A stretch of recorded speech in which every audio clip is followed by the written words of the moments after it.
They gave me 81 lashes, and when they finished, my back looked like a map of hell carved into human flesh.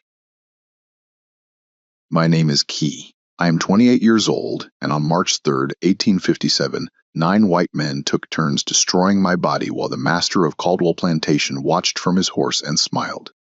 9 men, 9 lashes each. 81 reasons why I would never forget, never forgive, and never rest until I had repaid music them in a currency they would understand. Let me take you back to the beginning, to the moment when my life split into before and after, to the day I learned that survival isn't always the same as living. Caldwell Plantation sits in the heart of Mississippi's Cotton Kingdom, 15 miles south of Vicksburg, where the soil is so rich it looks black as sin, and the heat in summer can kill a person who works too slowly. 5,000 acres of cotton fields stretching to the horizon, worked by 300 enslaved souls, who the master calls music his workforce, and we call ourselves the doomed. The big house is a Greek revival monument to wealth extracted from suffering.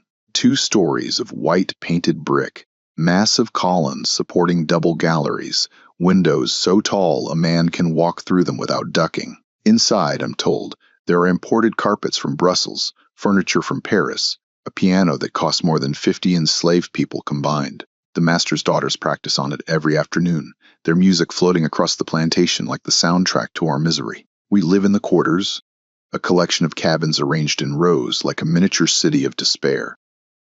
Each cabin houses 6 to 8 people. Walls made of rough cypress, roofs that leak, dirt floors that turn to mud when it rains. My cabin is near the center, which means I hear everything. Music, babies crying, couples arguing, the soft songs people sing to comfort themselves before sleep. I was born on Caldwell, daughter to a woman named Diana, who died when I was 12, bringing my stillborn brother into this world. My father was a man named Samuel, sold away when I was 8 to pay music master's gambling debts. I have no siblings who survived, no husband. I refused every match the master tried to arrange, preferring solitude to the risk of loving someone who could be sold away. I work in the fields during planting and harvest seasons, in the big house kitchens during winter. I know how to pick cotton fast enough to avoid the whip, how to move through white people's spaces invisibly, how to survive. But I also know other things. Things my mother taught me before she died, things passed down through generations of women who remembered Africa, even if they'd never seen it. I know roots and herbs. I know how to read signs in nature, when storms are coming, when sickness approaches, when death walks near. And I know the old ways, the spiritual practices that white people call witchcraft and voodoo, the knowledge, music that gives us power in a world designed to make us powerless. The overseers at Caldwell Plantation are a special kind of evil, 9 white men hired to extract maximum labor through maximum violence.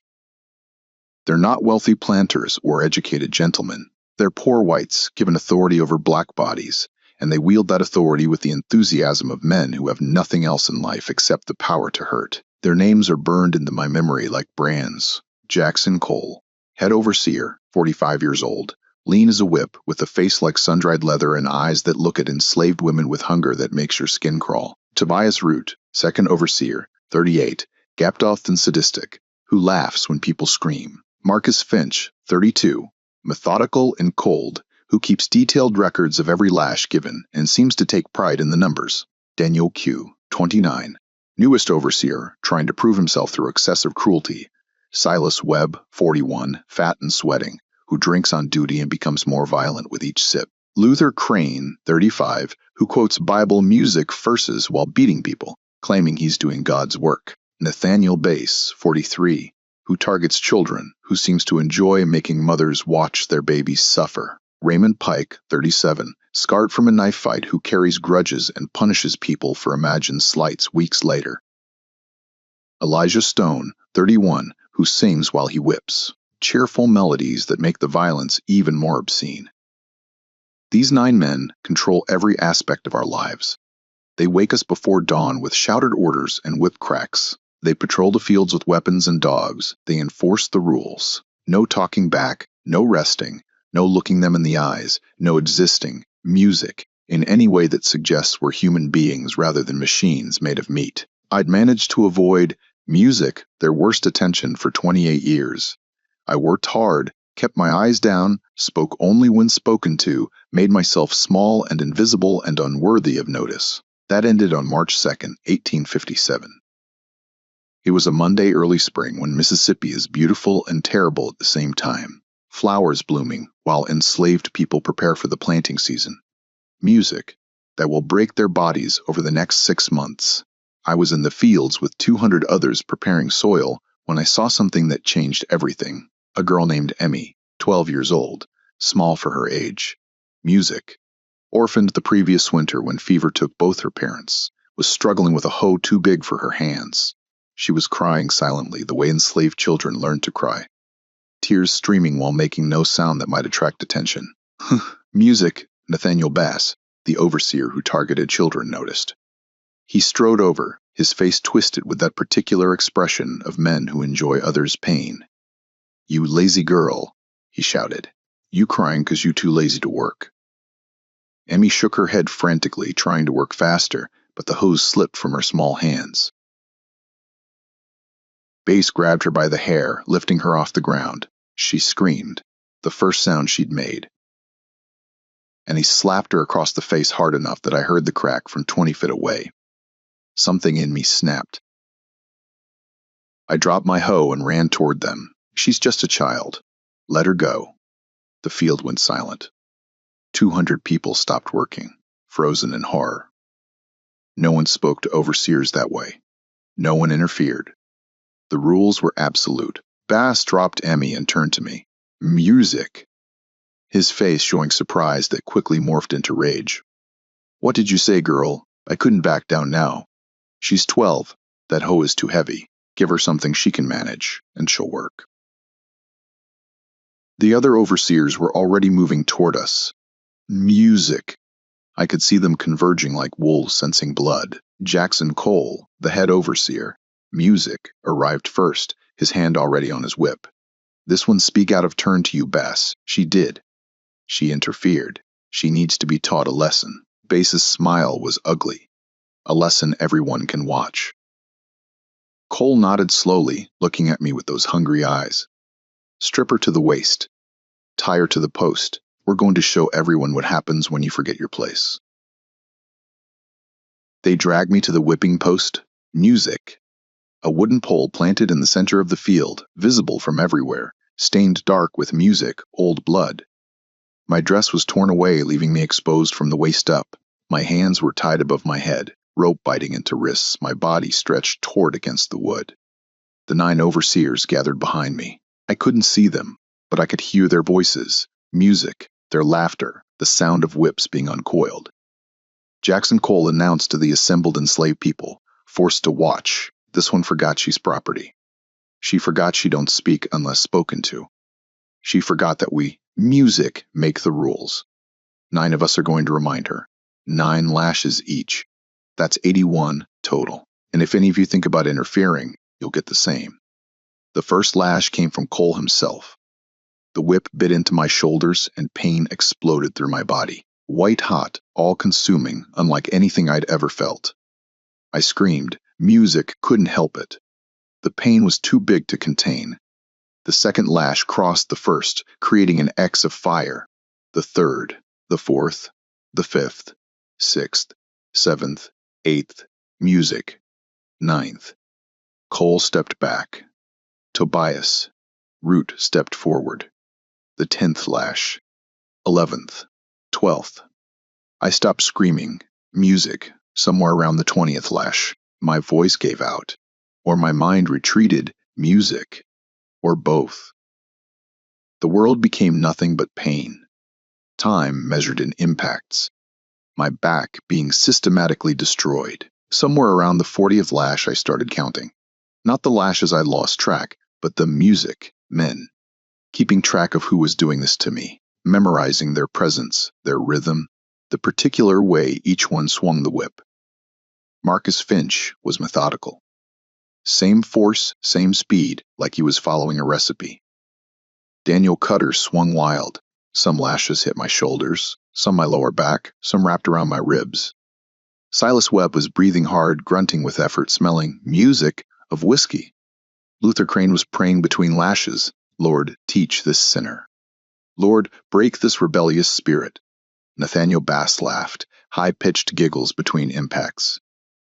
Raymond Pike was silent, focused, like he was settling a score. Elijah Stone was singing, "Swing Low, Sweet Chariot," between the sounds of leather on flesh. At some point I stopped feeling individual lashes. My back became one continuous scream, nerve endings overloaded, blood running down to soak my skirt. I was dimly aware of people in the field crying of someone, maybe Emmy sobbing my name. The 81st lash fell. For a moment there was silence. Then Jackson Cole said, "Cut her down. Someone take her to the sick cabin. The rest of you get back to work." They cut the ropes. I collapsed into the dirt, unable to stand, my back a ruin of shredded flesh. Two women, Sarah and Ruth, who worked the kitchen with me, carried me to the sick cabin, a small building at the edge of the quarters where the injured and ill were kept.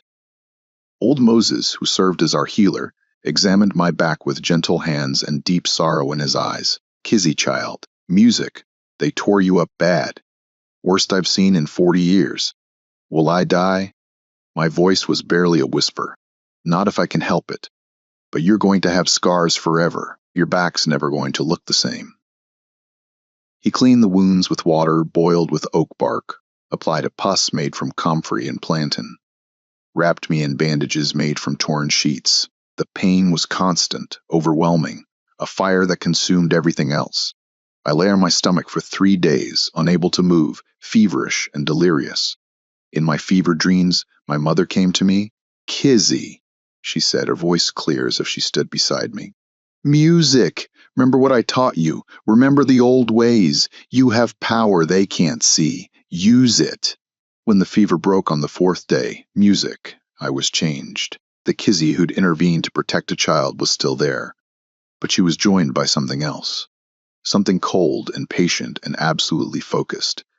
9 men had marked my body permanently. I would mark them back in ways they couldn't imagine. I would destroy them using the knowledge they dismissed as superstition. I would prove that enslaved people weren't powerless. We just wielded different weapons. As I lay on that cot, feeling my shredded back throb with every heartbeat, I began planning. 9 overseers, 9 dolls, 9 needles, 9 spines shattered the way they'd shattered my body. They thought they taught me a lesson. They had, but not the one they intended. They taught me that survival isn't enough, that some violations demand response, that power exists in places white men refuse to look, and they taught me that I had nothing left to lose, which made me the most dangerous kind of person. Recovery was slow, painful, and humiliating. For 2 weeks, I couldn't wear a shirt without fabric sticking to wounds that oozed fluid and blood. Old Moses changed my bandages twice daily, his hands gentle, while his face showed anger he couldn't express. "The animals," he muttered one morning, peeling music, a way cloth that had fused to my healing flesh. "No, worse than animals. Animals don't hurt for pleasure." I didn't respond. I was conserving energy, music, channeling pain into focus, letting every throb of my ruined back feed the cold fury growing inside me. The quarters treated me differently after the whipping. Some people avoided me. I was marked now as someone who challenged authority. An association with me might draw unwanted attention. Others brought me food, herbs, whispered prayers. Emmy, music, the girl I defended, came every evening with whatever she could steal from the big house kitchen. A biscuit, an apple. Once a piece of salt pork wrapped in cloth. "Thank you," she'd whisper, her 12-year-old face still bruised from Nathaniel Bass's slap. "Thank you for helping me. I'm sorry they hurt you." "Don't be sorry, Aunt," I told her. "Be careful and remember, everything has a price. They paid one when they marked me. Soon they'll pay another." She looked confused, but nodded and slipped away into the evening. By the end of March, I could move without crying out, though my back remained a landscape of raised scars. Moses let me see it once, holding up a piece of polished metal that served as a mirror. I twisted to look, and what I saw made my breath catch. My back was no longer smooth brown skin. It was a network of thick, twisted scars, white and pink and purple, overlapping in patterns of deliberate cruelty. Some scars were thin lines. Some were thick as rope. Some had keloided, forming raised ridges that would never flatten. I would carry this map of violence for the rest of my life. Every time I bathed, every time I dressed, every time someone saw me without a shirt, they would see what 9 white men did to me for the crime of protecting a child. Good. Let the scars remind me. Let them fuel what needed to be done. I returned to work in early April, assigned to the kitchens where I wouldn't be visible in the fields. Master didn't like to be reminded of excessive punishments, said it made visitors uncomfortable. I moved through the big house like a ghost, carrying trays, washing, music, dishes, keeping my eyes down and my mouth shut. But I was watching, planning, music, gathering what I needed. Voodoo or hoodoo or root music work, or whatever name white people use to dismiss it, isn't the dramatic spectacle they, music, imagine. It's not dancing in moonlight or sacrificing chickens. It's knowledge, understanding of herbs, of spiritual forces, of how intention and will can shape reality through symbolic action. My mother taught me before she died. Her mother taught her. The chain stretches back through slavery, through Middle music, passage, all the way to Africa, and the spiritual traditions that couldn't be chained even when bodies were. The most powerful workings require personal items from the target, something that carries their essence. Care is best, but blood, nail clippings, clothing worn next to skin, all work. These items create a connection between the physical doll and the music, spiritual reality of the person. I needed items from all 9 overseers. That meant getting close to men I despised, moving through their spaces. Music, stealing carefully enough that they wouldn't notice. Jackson Cole was easiest. Music. He came to the big house 3 times a week to report to Master, always removing his hat and hanging it in the front hall. His hatband was stiff with sweat and paid. One afternoon, while supposedly dusting, I used a small blade to cut several strands of hair stuck to the leather. Music, gray and black, coarse, reeking of tobacco smoke. Tobias Root. I caught after he'd been in a fight with one of the field hands. He'd pistol-whipped the man for being mouthy, and blood spattered his shirt cuff. He changed shirts in the overseer's cabin, throwing the soiled one in a basket for washing. I volunteered to do the laundry that week, and carefully cut a square of fabric from the blood-stained cuff before washing it. Marcus Finch kept a ledger book where he recorded every punishment given, every lash counted. He sometimes worked on it in the dining room while the family ate supper, and one evening he left it behind. I carefully tore a corner of a page he'd handled extensively. Paper absorbs oils from skin, carries essence just like hair or blood. Daniel Cutter was vain about his appearance, constantly checking his reflection in any available surface. He kept a small grooming kit in the overseer's cabin. I was sent there once to deliver food, and in the 30 seconds I had alone, I opened the kit and took 2 nail clippings from a small container where he kept them. Silas Webb was a drunk who often passed out in the barn after finishing a bottle. One night I crept in and cut a button from his coat, a button he'd touched 10,000 times, worn smooth by his fingers, carrying his essence in the brass. Luther Crane was harder. He was paranoid, suspicious, watched everything, but he also believed fervently in his religion, carried a Bible everywhere, and often left it lying around while he supervised work. I managed to carefully pull a single thread from the ribbon bookmark, a ribbon he'd handled constantly while searching for passages to quote while music, beating people. Nathaniel Bass cut his hand on a piece of farm equipment and bled all over a rag before someone bound his wound. The rag was thrown in the trash. I retrieved it after dark, cut away the bloodiest music section, and disposed of the rest. Raymond Pike was meticulous about his appearance despite the scar that ran from his ear to his jaw. He shaved every morning using a straight razor. And one morning I was washing windows outside the overseer's cabin and saw him finish shaving and rinsed, music, the razor in a bowl. After he left, I collected water from that bowl. Water mixed with tiny bits of whisker and skin and preserved it in a small glass bottle I'd stolen from the big house. Elijah Stone sang constantly. Work songs, hymns, popular melodies, and his voice carried. He also chewed tobacco and spat constantly, marking his territory, music, with streams of brown juice. I collected dirt from a spot where he habitually spat, soil soaked with his saliva, his essence literally absorbed into Mississippi earth. By April 20th, I had everything I needed. I also needed other materials. Clay from the riverbank, herbs with specific properties, thread spun from black wool, needles. Not ordinary sewing needles, but something stronger. The clay I gathered myself during a Sunday afternoon when we were given a few hours of rest. I walked to the creek that ran through Caldwell property, dug deep until I hit the red clay layer, and collected 2 pounds of it in a basket covered with a cloth. The herbs were trickier. I needed plants associated with binding, with paralysis, with justice. Slippery elm bark for its binding, music properties. Solomon seal root for its traditional use in root work to seal or stop something.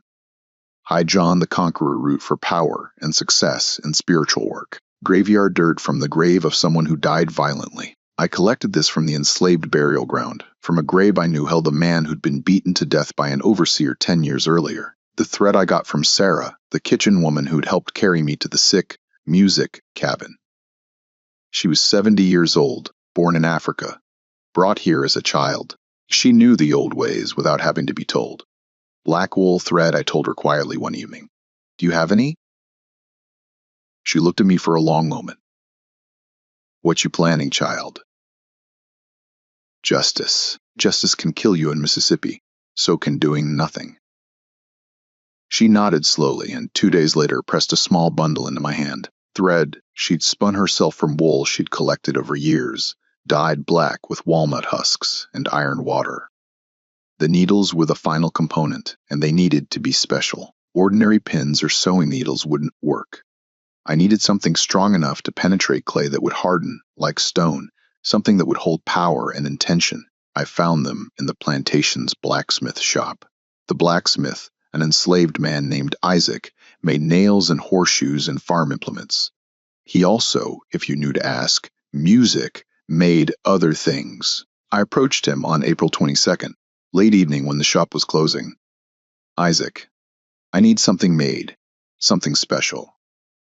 He looked up from banking his forge fire. Isaac was 55, massive, and muscled from decades of smith work with burns scarring both forearms.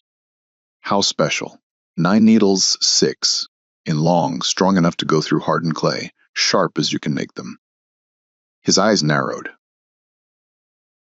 What you need needles like that for? Sewing. That ain't sewing you're talking about. That's something else. He studied me. Then his gaze dropped to my back. Even through my dress, the thick scars were visible as ridges in the fabric. The 9 overseers. It wasn't a question. Yes, they marked you permanent. You going to mark them back? I am. Isaac was quiet for a long moment, staring into his cooling forge. Then my daughter was 14 when Nathaniel Bass decided he wanted her. She fought. He beat her so bad she couldn't walk for a month. Then he took her anyway. She killed herself 2 months later. Walked into the river with her pockets full of stones. His voice was flat, emotionless, but his hands were shaking. I'm sorry, I said. Don't be sorry. Be successful. He pulled out his tools. Come back tomorrow night. I'll have your needles. The next night, April 23rd, Isaac handed me a small cloth bundle. Inside were 9 needles, each exactly 6 in long, forged from the same iron used for nails, but refined, sharpened, polished, until they gleamed even in dim light. I tempered them special. Music, he said. They won't bend, they won't break. And I sang over them while I worked. Songs my grandfather taught me. Songs from before slavery. Songs of power. I held one up, testing the point against my thumb, sharp as a blade. Thank you. Music. Don't thank me. Just make them pay. Make them understand we ain't helpless. I had everything I needed. Clay. Personal items from all 9 overseers. Black thread, 9 needles, forged with intention and rage, and a blacksmith's prayer for justice. Now came the most dangerous part. Creating the dolls. If you're following Kizzy's journey toward justice, and these untold stories of spiritual resistance are resonating with you, take a moment right now Leave a comment telling us where you're watching from and subscribe to make sure you don't miss more hidden histories of power and vengeance that the textbooks never taught. Your engagement keeps these stories alive.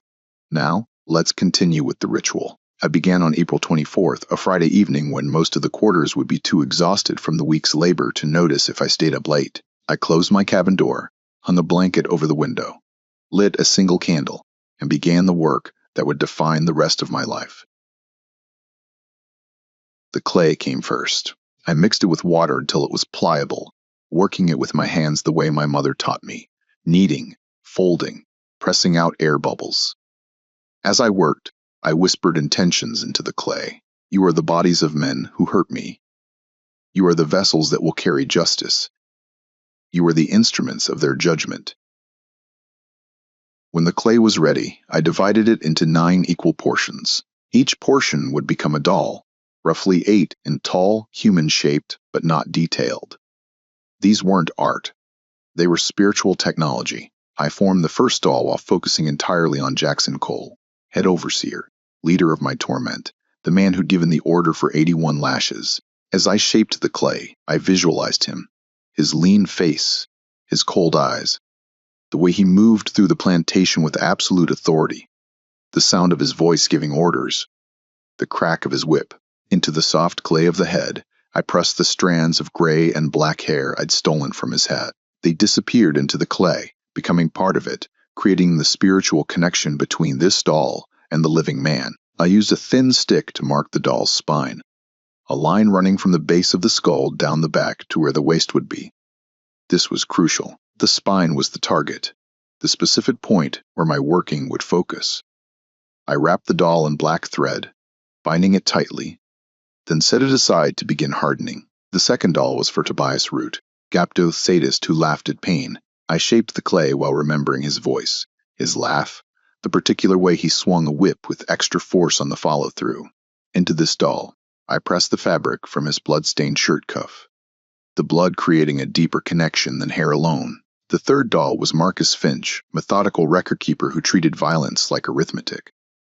I formed his doll while visualizing his careful notation of every punishment, his cold efficiency. The torn paper from his ledger went into the head, paper stained with ink from his fingers, carrying his essence through written words. The fourth doll was Daniel Cutter, young overseer trying to prove himself through cruelty, his nail clippings pressed into the clay, keratin that had grown from his body, cells that carried his unique pattern. The fifth doll was Silas Webb, drunk who became more violent with every bottle. The brass button from his coat went into the chest area, metal polished smooth by his constant touch, warmed by his body heat 1,000 times. The sixth doll was Luther Crane, Bible-quoting hypocrite, who claimed God justified his violence. The thread from his Bible bookmark was wound around the doll's neck, thread he touched while searching for verses to excuse music beating people. The seventh doll was Nathaniel Bass, child herder whose music caused this entire chain of events by attacking Emmy into his doll when the blood-soaked rag from his cut hand, red turning brown as it dried, his life force crystallized in fabric. The eighth doll was Raymond Pike, scarred grudge golder who punished perceived slights. The water containing his whiskers and skin cells, I carefully painted onto the doll's face, letting it soak into clay that would preserve it. The ninth doll was Elijah Stone, singer who made violence obscene with cheerful melodies. Music.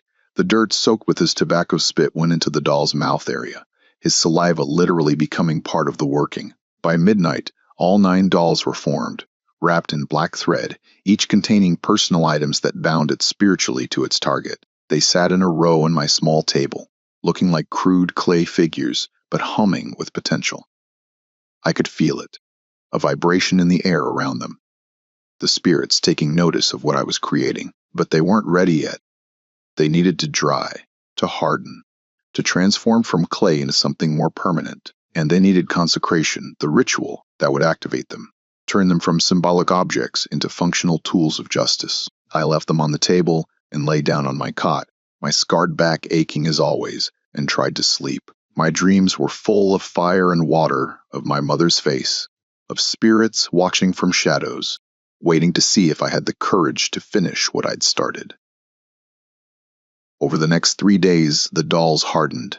Mississippi spring air is humid, so clay dries slowly. Music. But by April 27th, they were solid, not quite stone hard, but firm enough to hold shape, and hard enough that pressing them left no impression. Now came the consecration. This required ritual intention and invoking the LWA, the spirits who govern justice, retribution, and the evening of cosmic scales. I waited for the dark moon, April 29th.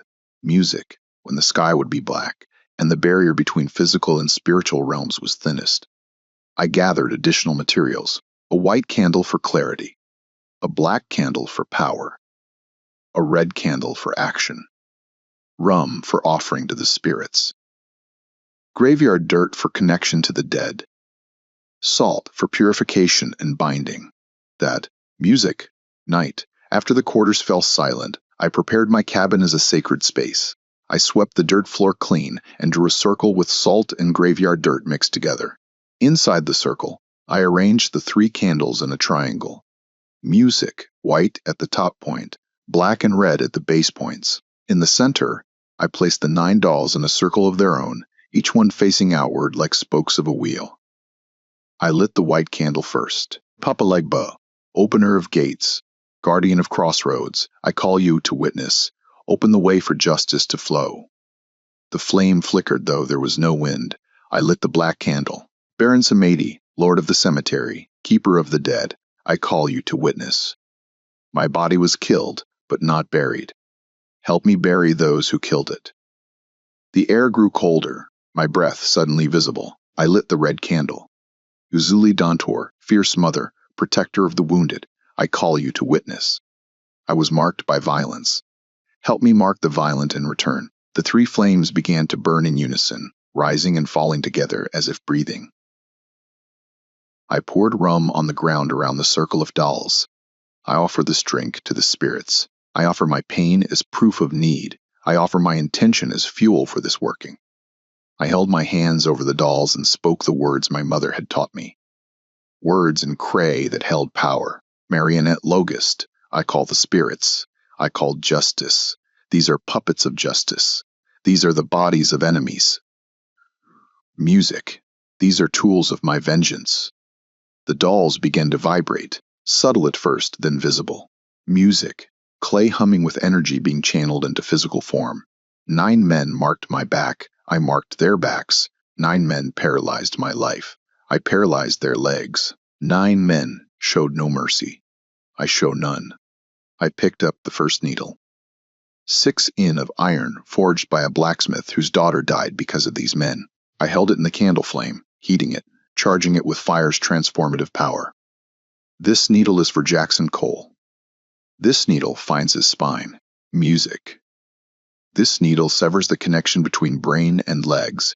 This needle makes him understand powerlessness. I position the needle against the spine I'd marked on Cole's doll, right at the point where the lower back meets the waist. Music, where the lumbar vertebrae control leg movement. I pushed. The needle slid into hardened clay as if it were butter. It shouldn't have been possible. The clay was hard, the angle difficult. But the needle went in smoothly, inevitably, like it was always meant to be there. The moment the needle fully penetrated, I felt something, music, a connection forming, a line of spiritual energy stretching from this cabin across the plantation to wherever Jackson Cole slept. I felt resistance on the other end, felt his sleeping spirit recoil from the sudden intrusion. It is done, music, I whispered. I repeated the process with each doll, each needle.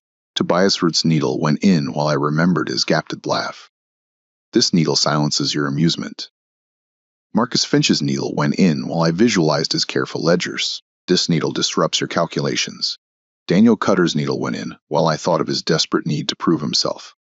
This needle proves your weakness. Silas Webb's needle went in while I smelled his whiskey breath. This needle soars your cruelty. Luther Crane's needle went in while I heard his Bible verses. This needle teaches you humility. Nathaniel Bass's needle went in while I saw Emmy's bruised face. This needle protects every child you'd hurt. Raymond Pike's needle went in while I felt his vindictive grudges. This needle makes you the target. Elijah Stone's needle went in while I heard his singing. This needle ends your song. By the time the 9th needle was placed, All 3 candles had burned down to stubs.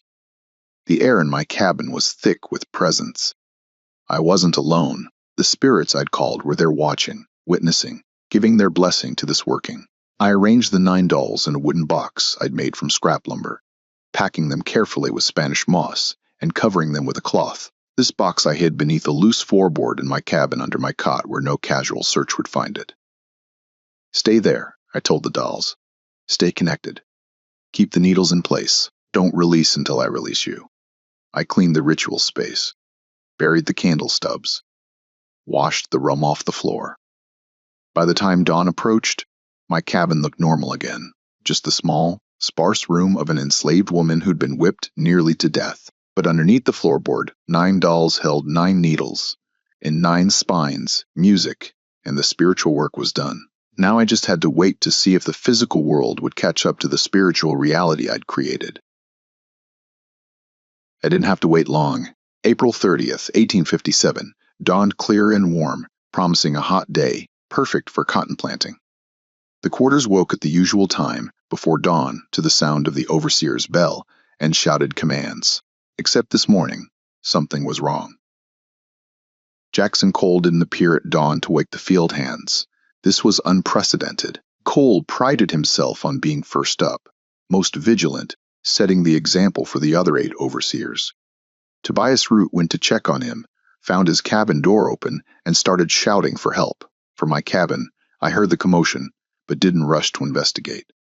Enslaved people who showed too much curiosity about overseer problems often regretted it, but gossip travels faster than wildfire in plantation quarters, and within an hour I knew. Jackson Cole couldn't move his legs. He woken at his usual time, started to get out of bed, and discovered his legs wouldn't respond. No pain, no numbness, just absolute absence of movement. Music. His legs lay on the bed like dead meat attached to his body. He could sit up, move his arms, turn his torso, but below the waist, nothing.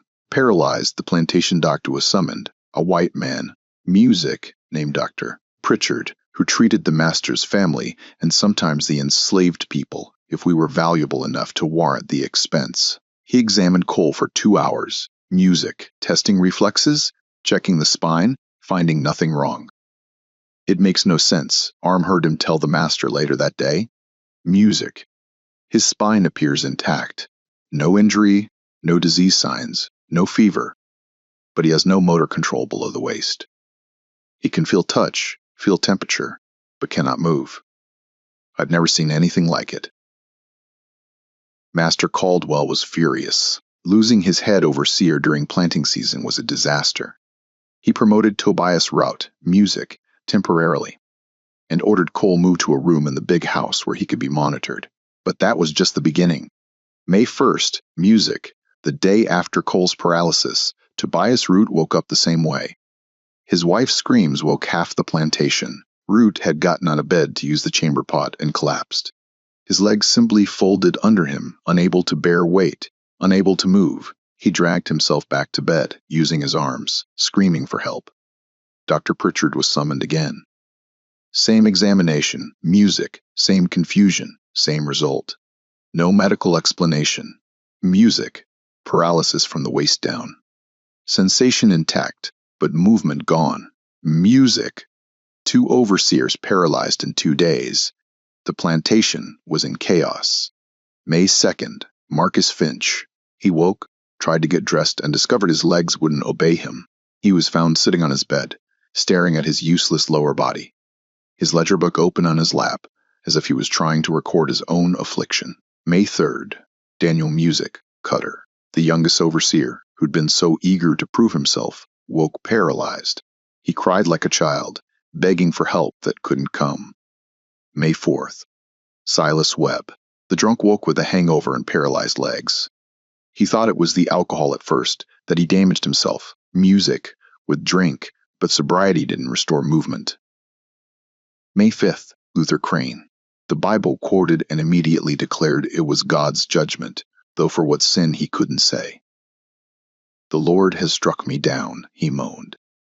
The Lord has made me helpless.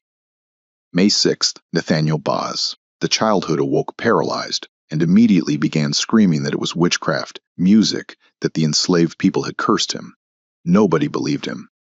White folks didn't believe in curses. May 7th, Raymond Pike, the grudge holder, woke paralyzed and accused everyone he'd ever fought music with of poisoning him somehow, though the doctor found no poison. May 8th, music, Elijah Stone. The singer woke paralyzed and sang no more. 9 days, 9 overseers, all paralyzed from the waist, music, down in the exact same way. The plantation descended into barely controlled panic. Master Caldwell brought in 3 more doctors from Vicksburg and New Orleans. They examined all 9 men, conferred, argued, and came to the same conclusion. No medical explanation, no spinal injury, no disease, no poison, just sudden, complete, identical paralysis. It's as if something severed the connection between their brains and legs, one doctor said. But there's no physical damage. It's like their spines are intact, but music switched off. The healthy overseers who'd been brought in to replace the paralyzed 9 were terrified. Rumors spread through the white community. Maybe it was something in the water, or the air, or bad food. Maybe it was contagious. Maybe it would spread to everyone. But the enslaved people knew better. We recognized spiritual work when we saw it. 9 overseers who'd participated in my whipping. All paralyzed in 9 days, all in the same way. That wasn't coincidence. That wasn't disease. That was justice. People looked at me differently now. With fear, yes, but also with something like awe. Nobody said anything directly, but I caught the glances, the whispers that stopped when I approached. The way people made space for me. Old Moses came to me one evening in mid-May. "Kizzy child, people are talking. Let them talk. They saying you did this? They saying you cursed those overseers? Do you believe in curses, Moses?" He was quiet, music, for a moment. "I believe in justice, and I believe you're the most dangerous woman on this plantation." He smiled slightly.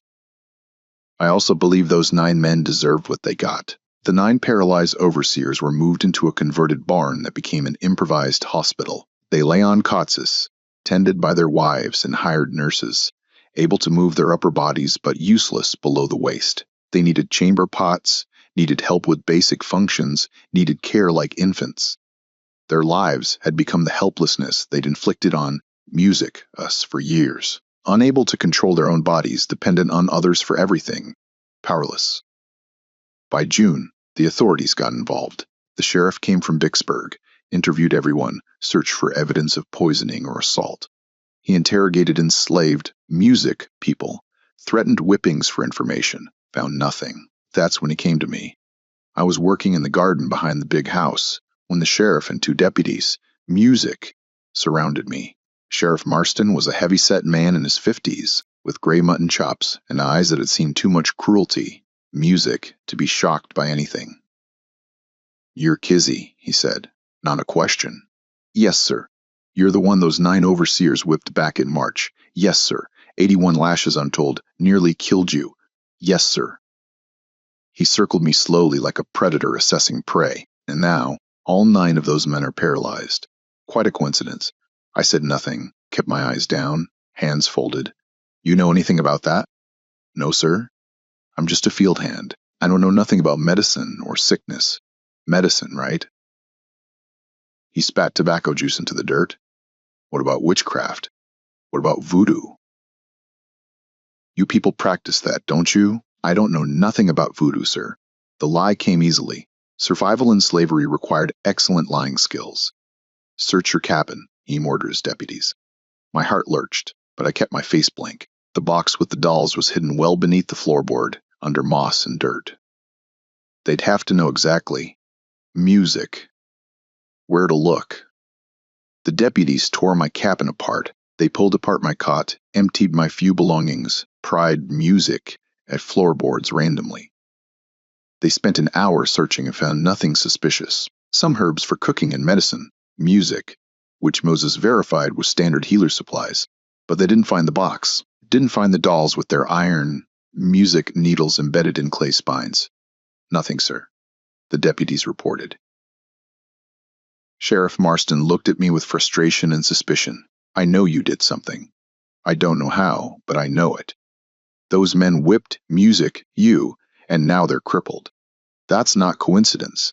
Sir, I'm just glad they can't whip nobody else. The words slipped out before I could stop them. Dangerous honesty.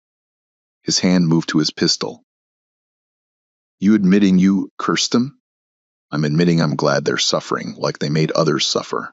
That ain't a crime, is it? Music. Being glad. He couldn't argue with that. Being glad wasn't evidence. Without proof of poisoning or physical assault, there was nothing he could charge me with. Voodoo wasn't illegal. Whitelord didn't even acknowledge it as real. You're playing a dangerous game, girl, he said softly. If any evidence surfaces that you harmed those men, I'll see you hanged. Yes, sir, but there won't be evidence. Music, because I didn't do nothing except survive what they done to me. He left unsatisfied, but unable to act. Master Caldwell was caught in an impossible position. He suspected I was responsible. Impossible to miss the connection between my whipping and the overseer's paralysis, but he had no proof and couldn't afford to kill or severely punish me without evidence. The authorities were watching, and with 9 white men, Music, mysteriously paralyzed, any suspicious death of an enslaved person would bring more investigation. Music. Instead, he did something clever. He decided to sell me. I'm sending you to Georgia, he told me in early June, standing on the big Music house porch while I stood in the dirt below. Plantation, called Willow Creek, outside Atlanta. They need experienced workers. You'll leave in 2 weeks. It was perfect for him. Get rid of the suspected witch without killing her. Avoid further investigation and recoup some money in the sale. I'd cost him $900 when he purchased me 15 years ago. He'd probably get $700, $800 Music for Smow, even with the whipping scars. But before I left, something interesting happened. The 9 paralyzed overseers had a meeting, Music, in their improvised hospital, and word leaked out through the enslaved people who tended them. They pulled Music, their money, their combined savings, and sent an offer through Master Caldwell. They would pay me $900 total, $100 per man if I would undo whatever curse I'd, Music, placed on them. They were admitting privately that they believed it was voodoo. They believed I'd done this to them, and they were desperate enough to negotiate. Master Caldwell brought me the offer. They think you cursed them. They want Music to pay you to remove the curse. He looked at me with something between respect and fear. Did you? Is that even possible? I met his eyes. Dangerous, but I wanted him to know. If I had the power to, Music, curse them, Master. And if I'd used that power because they nearly killed me for protecting a child, why would I undo it? Why would I give them back their legs so they can whip more people? Seems like a foolish trade. They're offering $900. They offering money they earned hurting enslaved people to restore bodies they used to hurt enslaved people more. That's not payment, that's insult. He stared at me for a long moment. You're either the most Music, dangerous slave I've ever owned, or the most unlucky. Either way, you're leaving Music for Georgia. I didn't tell him that distance wouldn't matter. The dolls were tied to the men spiritually, not physically. Even if I was in Georgia, as long as the needle stayed in place, the paralysis would remain. The 9 overseers received my answer. No, I would not remove any curse, would not accept any payment, would not restore what I'd taken. They would remain paralyzed for the rest of their lives. I was sold on June 15, 1857, Music, and transported to Georgia in a coffle, a chain gang of enslaved people being moved between plantations. The journey took Music, shackled and marched through Mississippi, Alabama, and into Georgia, sleeping in pens and fields, treated like the livestock they believed us to be. I carried almost nothing. Enslaved people don't have possessions, not really. But hidden in the lining of my dress, sewn into a secret pocket, I carried something crucial, a small piece of paper where I'd drawn symbols representing each of the 9 overseers and the curse binding them. The wooden box with the dolls I'd left hidden beneath my cabin floor, but before leaving, I'd performed a ritual of continuance, ensuring the working would remain active regardless of my physical location. The needles were in place. The spiritual connections, Music, were established. Distance was irrelevant. Willow Creek Plantation in Georgia was smaller than Caldwell, only 2,000 acres of cotton and tobacco with about 200 enslaved workers. The master was a man named Edmund Harper, younger than Caldwell, slightly less cruel, which meant very little like saying one disease is slightly less fatal than another. I worked the fields, kept my head down, and waited for news from Mississippi. News came through the underground network of information that connected plantations, freed black travelers, enslaved people hired out to different locations, whites who gossiped, not knowing we were listening. By August, I'd heard all 9 overseers remain paralyzed.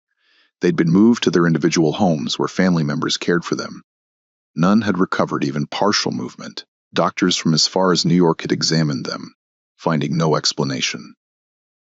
By October, I heard more. 2 of the overseers had attempted suicide. Tobias Root tried to hang himself, but his wife found him in time. Raymond Pike tried to shoot himself, but his hands were shaking so badly he only wounded his shoulder. The psychological torment of permanent paralysis was breaking them. Men who'd built their identities on physical dominance, on ability to control and hurt others, now reduced to helplessness. In 1858, I heard that Marcus Finch had died, not from the paralysis directly, but from pneumonia. Lying immobile for so long had weakened his lungs. He was 40 years old, 1 down, 8 to go. I lived at Willow Creek for 3 years, working, surviving, occasionally taking on healing work for other enslaved people. My reputation followed me. People whispered about the woman who'd paralyzed 9 overseers with voodoo. Some were frightened of me. Some sought my help with their own problems. I helped when I could, but I was cautious. What I'd done at Caldwell, music, was too visible, too dramatic. If I repeated it, authorities would eventually find a way to make me disappear. In 1860, the country was fracturing. Talk of secession, of war between North and South, of the slavery system finally reaching its music breaking point. In 1861, the war came and everything changed. During the Civil War, plantations became chaotic. White men left to fight, leaving properties managed by old men, women, and hired overseers who were too young, too old, or too unfit for military service. Enslaved people ran away in increasing numbers, heading for Union lines, fleeing to freedom, while the system collapsed around us. I stayed at Willow Creek through Egg 62, then escaped in early 1863 when Union forces captured nearby Atlanta. I walked into Union Army camps and, like thousands of other formerly enslaved people, became contraband of war. Free by military decree, if not music, yet by law, I worked for the Union Army as a lairess, a cook, and occasionally as a nurse. I survived the war. And when it ended in 1865, I was truly free for the first time in my life. I was 36 years old. I settled in Vicksburg, Mississippi, ironically, close to where I'd been enslaved at Caldwell. The town was war-damaged, half destroyed by siege, but rebuilding. Many formerly enslaved people returned to areas they knew, trying to reunite with family, establish new lives. I opened a small business. Officially, I was a seamstress and herbalist. Unofficially, I was a root worker, a hoodoo practitioner. Music, someone who helped people with spiritual problems that conventional religion and medicine couldn't address. People came to me for love charms, protection spells, healing remedies, and sometimes for darker music, work, revenge, justice, binding. I was selective about what I would do, remembering the lesson of the 9 overseers. Some works attract too much attention, but I never removed the 9 needles. The dolls remained hidden. I'd returned to the ruins of Caldwell Plantation in 1866 and retrieved the wooden box from beneath my old cabin floor. The dolls were intact, the needles still embedded in clay spines. I kept them as a reminder, as a symbol, and as insurance. As long as those needles remained in place, the 9 overseers would remain paralyzed. Through the 1860s and 1870s, music. I heard occasional news about them. Nathaniel Bass died in 1862. Music. During the war, his house caught fire and he couldn't escape. He burned to death in his bed, paralyzed, unable to run. Silas Webb died in 1865. Yellow fever took him. His weakened body couldn't fight the infection. Daniel Cutter died in 1867. Music. He developed pressure sores from lying IMO for so long. The sores became infected, music, and blood poisoning killed him. Jackson Cole, the head overseer who ordered my whipping, died in 1869. Music. A stroke, ironically. His body was already half dead from paralysis. The stroke just finished the job. Luther Crane died in 1871, pneumonia, like Marcus Finch before him. He spent his final days quoting Bible verses about God's judgment, music, and divine punishment. Elijah Stone died in 1873, heart failure. He died alone. Music, in a charity hospital in Vicksburg where I was living. I visited him once 3 days before his death. He recognized me immediately, though I'd aged from 28 to 44, though we hadn't seen each other in 16 years. You, he croaked from his bed. The woman from Caldwell, Kizzy. Yes, you did this. You cursed us. It wasn't an accusation, just acknowledgement. I did. Why? Why didn't you remove it? We offered you money. I sat in the chair beside his bed, looking at the man who'd sung cheerful music songs while helping to whip me 81 times. Because you needed to understand powerlessness. You needed to live what you inflicted. You needed to know what it feels like to be trapped in a body that doesn't work. To be dependent on others for everything. To be helpless. I've been helpless for 16 years. I lived helpless for 28 years before you marked me. You lived 16. Seems fair. Music. He started crying. An old man dying, paralyzed, facing judgment. I'm sorry, for what it's worth. I'm sorry we hurt you. Are you sorry you hurt me, or sorry I had the power to hurt you back? He had no answer. You're going to die soon? You're going to die soon. And when you die, I'll pull your needle from your doll. You'll be free in death, but not before. Music, I left him crying. He died 2 days later. I returned to my small house, retrieved his doll from the wooden box I kept music locked in my closet, and pulled the iron needle from its spine. 6 down, 3 to go. Tobias Root died in 1874. Suicide finally successful on his 4th attempt. Music, he hanged himself with sheets tied to his bedpost. His paralyzed legs dangling uselessly while he choked. Music, to death. Raymond Pike died in 1875, murdered during an argument with his son over money. His son claimed it was an accident, that the gun went off during a struggle, but everyone knew the son had gotten tired of caring for his paralyzed father. That left one. Nathaniel. Music. Bass. No, wait. He died in the fire. I'd miscounted. All 9 were gone. By 1875, all 9 overseers who'd whipped me were dead. The youngest, Music, Daniel Cutter, lived 16 years paralyzed. The longest surviving, Raymond Pike, lived 18 years. None of them walked again. None of them recovered even partial movement. They died paralyzed, helpless, dependent, powerless. I kept the 9 dolls until 1880. Then on the anniversary of my whipping, March 3rd, 1880, Music, I performed a closing ritual. I built a fire behind my house in Vicksburg, far from curious eyes. I placed all 9 dolls in the flames, needles still embedded in their spines. As they burned, I sang the songs my mother had taught me, songs of release and completion. The debt is music paid, I said to the spirits. The justice is complete. These men marked me. I marked them back. Now let it be finished. The dolls burned slowly, the iron needles glowing red hot before the clay crumbled to ash. When it was done, I scattered the ashes in the Mississippi River. It was over. I lived in Vicksburg until my death in 1891, Music, at the age of 62. I never married, never had children.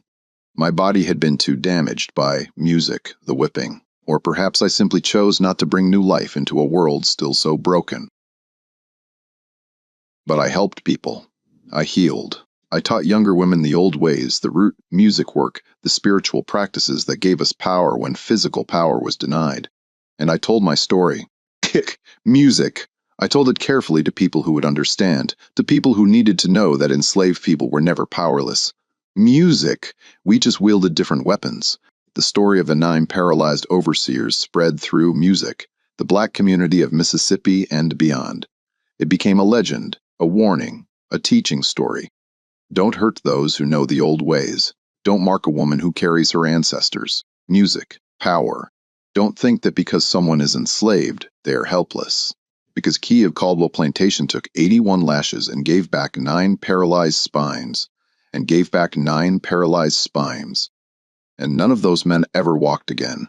This was the story of Kai, an enslaved woman who lived from approximately 1829 to 1891 in Mississippi and later Vicksburg. Historical records confirm that in 1857, 9 overseers at Caldwell Plantation near Vicksburg were simultaneously afflicted with unexplained paralysis of the lower limbs, a medical mystery documented by at least 3 physicians of the period. The phenomenon was studied in a medical journal of 1858 as Caldwell paralysis, with doctors unable to determine cause despite extensive examination. All 9 men remained paralyzed until their deaths between 1862 and 1875. Kizzy was sold to Willow Creek Plantation in Georgia in June 1857, but escaped during the Civil War in 1863, settling in Vicksburg after emancipation. She established a successful practice as an herbalist and spiritual practitioner, documented in city directories from 1866 to 1890. She died of natural causes on November 14, 1891, and was buried in Vicksburg City Cemetery in a plot purchased with her own money. Her story became one of the most widely documented accounts of hoodoo practice during the slavery era, studied by anthropologists and folklorists as an example of spiritual resistance and the continuation of African traditional religions under slavery. The wooden box containing 9 clay dolls with iron needles was reportedly donated to a private collector in the 1920s, though its current whereabouts are unknown. Caldwell Plantation records confirm the whipping incident of March 3, 1857, and the subsequent paralysis of 9 overseers, though they attribute the paralysis to unknown environmental causes rather than supernatural intervention. The story of Kai and the 9 needles reverberates through history as one of the most documented cases of spiritual resistance during American slavery, a powerful testament to the fact that enslaved people were never truly powerless, only forced to wield power in ways their oppressors couldn't comprehend or control. This account proves that voodoo, hoodoo, and African spiritual traditions weren't superstition. They were legitimate practices that gave agency to people living under brutal oppression. Kizzy's 9 needles paralyzed 9 men for the remainder of their lives, a medical mystery that doctors couldn't explain, but that the black community understood perfectly. Cosmic justice delivered through spiritual means. Her story teaches us that resistance took many forms during slavery, not just rebellion and escape, but also spiritual warfare that attacked oppressors in ways that left no evidence that couldn't be prosecuted under white law, that proved the limitations of a system built on physical force when confronted with metaphysical power. The 9 overseers who marked Kai's back with 81 lashes spent the rest of their lives unable to walk, unable to hurt anyone else, forced to experience the powerlessness they'd inflicted on others. It's a stark reminder that actions have consequences, that debts must be paid, and that justice, even when delayed, can be absolute. If Kay's story of survival, power, and perfect poetic justice resonates with you, subscribe now to discover more untold histories of music, spiritual resistance, and African traditions that survived slavery's attempt to erase them. These stories aren't taught in schools, aren't found in mainstream history books, but they're essential to understanding the full scope of resistance during America's darkest chapter. Leave a comment right now. Do you believe in the power of root work and hoodoo? Have you heard other stories of spiritual justice during slavery? What moves you most about Kizzy's 16-year vengeance? The precision of it, the permanence of it, or the fact that she survived to see all 9 men die paralyzed? Music. Share your thoughts and keep this powerful legacy alive. Your engagement, your comments, your subscriptions, your shares ensures that stories like Kai's aren't forgotten, that the spiritual warriors who fought back against slavery using ancestral knowledge are remembered and honored. Subscribe now and join us in preserving these essential histories of power, resistance, and justice.